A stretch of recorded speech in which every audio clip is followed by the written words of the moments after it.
On the channel today, let's take a look at the Tamiya MB-01, check out what I've done with it, my honest opinions of it, and then we'll take it outside for a quick little drive.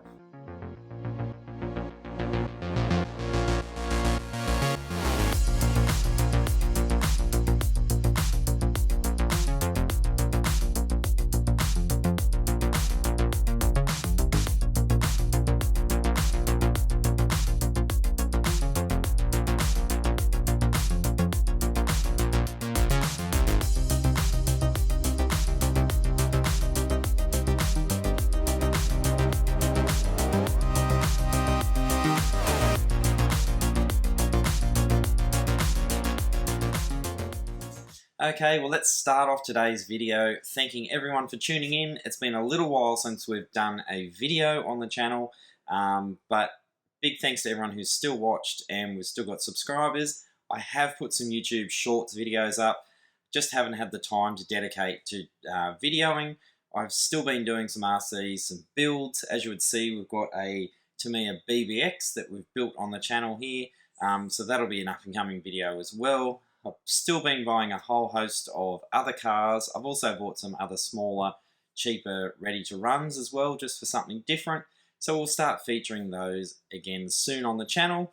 But as you can see on the intro there, we got hold of the new MB-01, the Fiat, absolutely spectacular looking car. So today's video, we're just going to take a look at that, sort of show you what I came up with the body, because I think it looks absolutely cool and probably better than box art, but I'll leave that to you guys out there in the comments. So yeah, let's take a look at the car. I'll show you the chassis and the body, and then we'll take it outside for a quick little run.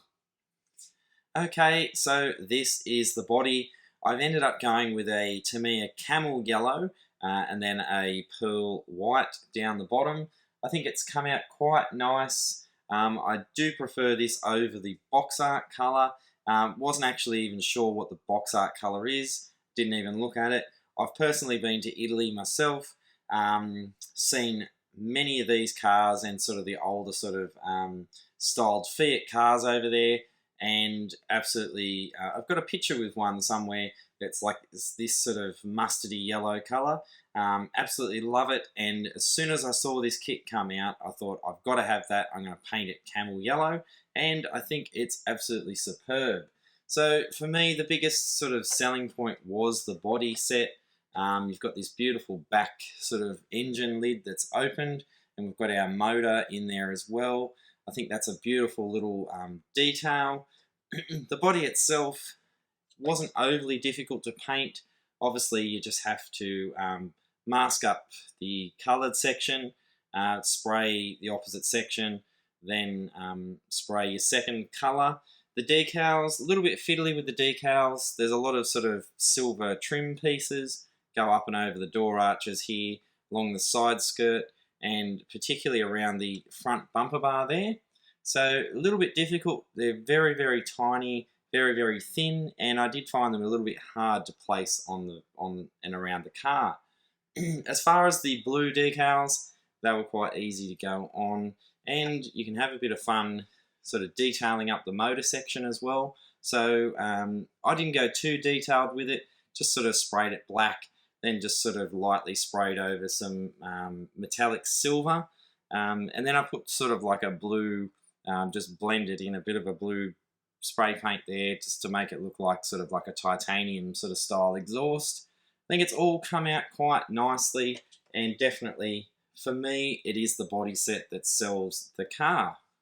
So if we have a quick look at the body again, we'll take it off the chassis.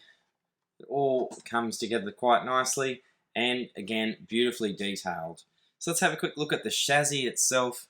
So typical Tamiya, no bearings, friction shocks. Now I actually had a set of oil shocks that were sitting on my bench over there, so I actually chucked them on when I built it, and obviously it drives quite nice.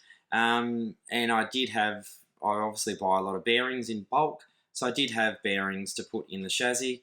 Now it's quite a smooth sort of build. It's definitely not difficult at all. As you can see, the front to back, it's pretty much identical.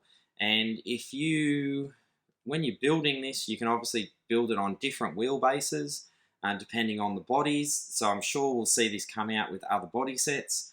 And the other thing too is you can actually change the orientation of the gearbox and the motor, which I sort of found later in the instructions. So you can actually mount the motor on either side of the chassis, and you can mount it sort of so the motor's completely up in the air. So I guess for racing or people that are really mindful of weight distribution, you can obviously change where the motor sits, everything like that. As far as the way I've got it set up, it's rear-wheel drive only. And it's quite a good build in the fact that the front, everything's identical, front to back.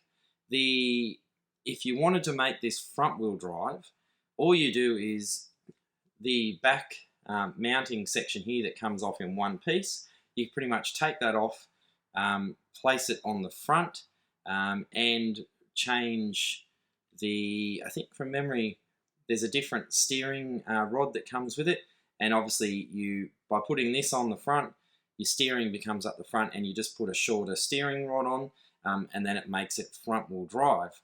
So again, different motor option for orientation, weight, and quite easily to change this from rear wheel to front wheel.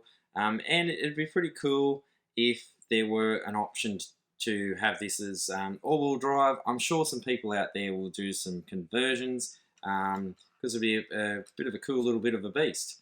So the other thing that I did when I was upgrading it, purely because they were sitting right next to me on my workbench, were the stainless ball cups, and they come off a TTO2. I just recently sold some TTO2s off that had those upgrades on it. I removed them before I sold them. So I had those to put on. So other than the bearings, oil shocks, and the upgrades there, we've kept it very, very basic.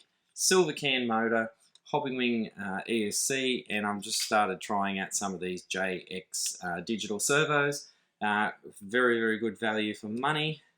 So that's about it for today's video. As you can tell, I'm kind of losing my voice. I've had some kind of cold thing now for a couple of days. So we'll keep it nice and short. Just wanted to show you the more or less the body set, and we'll end it with some running footage as well. Now, before we get on to the running footage, obviously I've already taken it out. I'm sort of doing this part of the filming retrospectively. And in all honesty, it was cool. It's short wheelbase, rear wheel drive, but it didn't really blow me away with how it drove. So yeah, I don't know. Tamiya will obviously bring out some hop-ups for this. Maybe it would drive better on a longer wheelbase. Not really sure. But I wasn't blown away with it being a new chassis. I think there could have been, Tamiya could have made this completely differently. Could have had just more of a basic FRP chassis, more of an open deck style. May have improved the quality. It's very, very plasticky. But at the end of the day, it's a new chassis, something new to build, and I think a lot of people will be buying this purely for the body set, because you cannot disagree that that body set is probably one of the best body sets Tamiya has put out in recent years. So yeah, sit back, enjoy some quick little run footage, and I'll see you again on the channel very, very soon.